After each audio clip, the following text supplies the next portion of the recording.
There's a stain spreading on the kitchen ceiling. A couple of shingles ended up on the lawn after last night's wind. And a guy who knocked on your door says you need a whole new roof today. Before you agree to spend anything, let's separate the damage that actually forces a full replacement from the kind a good repair quietly fixes for a fraction of the price. Here's the mental shift that saves people real money. A patch might run you a few $100s. A full replacement averages nearly $10,000. So the trap runs both ways. Sink $400 into a roof that's going to fail next winter and you just threw it away. But tear off a roof that had 5 good years left and you burned $9,000 you didn't need to spend yet. 5 factors decide which mistake you're about to make, and the first one does most of the work. Ask a roofer and they'll tell you the calendar matters more than the view from the street. A 22-year-old 3-tab roof can look perfectly respectable from the driveway and still be completely done, because the failure is happening in the material, not the color. This is where people get burned. They judge by looks, patch a leak, and the whole roof gives out a year later. If you don't know the install year, a permit record or the receipt from the last owner will have it, and I'll show you the number to compare it against right now. Now treat these as ceilings, not promises. They assume decent installation and maintenance. Brutal sun, coastal salt, or a cheap install can knock years off the top end, especially on asphalt. The move is simple. Take your material's number, subtract the roof's age, and look at what's left. An asphalt roof sitting at year 18 of a 20-year life isn't a repair problem, it's a budgeting problem. That's your cue to start collecting replacement quotes before the first leak, not after. Think of it like an iceberg. The shingles are what you see, and shingle damage is cheap. The expensive question is whether water has already gotten past them into the wood decking underneath and started it rotting, because once that deck is soft, nailing fresh shingles over it just hides a problem that's still spreading. A single wind-lifted shingle is a Tuesday afternoon repair. Bald, granule-strip patches on every face of the roof, or a roof line that dips instead of running straight, is a different conversation. And there's one more thing hiding up there, literally stacked on top. This one quietly changes the math, and most homeowners never think to check it. If a previous owner saved money by laying a second roof straight over the first, you may be out of overlays, code won't let a third go on top. That means your next roof isn't the cheap kind, it's the strip-it-to-the-wood kind, and that cost can tip a borderline roof toward replacing sooner rather than later. It also means nobody has actually laid eyes on your decking in years, because it's buried under 2 layers. So before you assume a quick overlay is on the table, count the layers. Walk down this with your own roof in mind. Notice it only lets you off at repair when all 3 answers line up. That's deliberate, one soft spot in the decking, or 1 year too many on the clock, and a patch stops being a fix and becomes a stopgap. And that last box doesn't mean re-roof this weekend.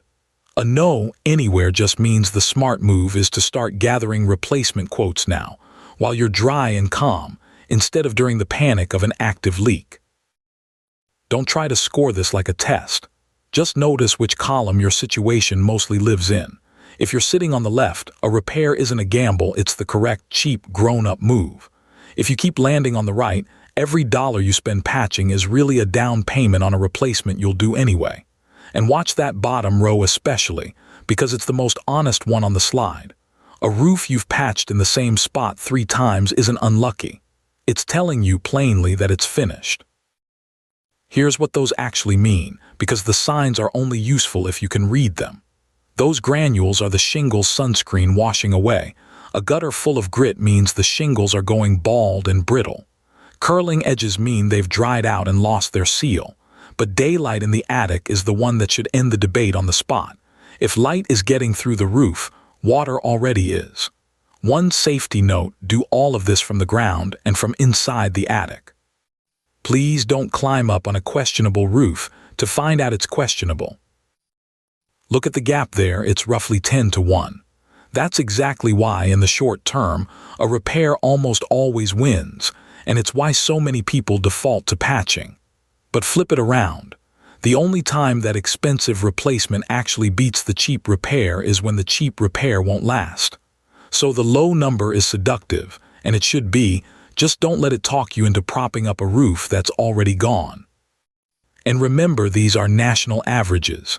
A steep, tall, tile, or metal roof runs far higher, so the real figures come from local quotes, not from me. The whole thing turns on one distinction. Insurance pays for what the sky did to your roof, not for what time did to it. So a worn-out roof that a storm finally finishes can still get denied as simple wear and tear, same damage, different cause, no check. Here's the part that stings. On a 20-year-old roof, a policy paying actual cash value hands you a depreciated amount that may cover only a slice of a new roof. The defense is boring, but it works. Keep photos of your roof's condition and file promptly after a storm rather than months later. And read your own policy, because wind and hail often carry a separate, higher deductible. Keep one thing in mind. The person telling you that you need a whole new roof is very often the same person who'd profit from selling you one. That's not a reason to distrust everyone. It's the reason a second and third opinion isn't paranoia.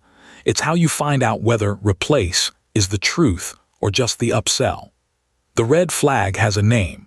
Legitimate roofers rarely cold knock your door and pressure you to sign before you've even called your own insurer. When two honest quotes disagree, an independent inspector who doesn't want the job is your tiebreaker. So here's the one-line test to carry out of this. If the roof is young and the damage is small, patch it and get on with your life. If the roof is old or the same leak keeps coming back, stop patching and start pricing. A repair on a sound roof isn't cheaping out, it's the right answer. A replacement on a dead one isn't a scam, it's overdue. The whole skill is telling which one you're actually looking at, and you can do that now. This video is general education, not professional roofing, insurance, or legal advice and real costs. Building codes and coverage vary by where you live and who insures you. It was researched and produced with AI assistance, including script research, voice, and on-screen graphics, and reviewed by a human for accuracy against the cited sources before publishing. Before you spend money, get your own roof inspected in person by a licensed local professional, and check the actual terms of your insurance policy.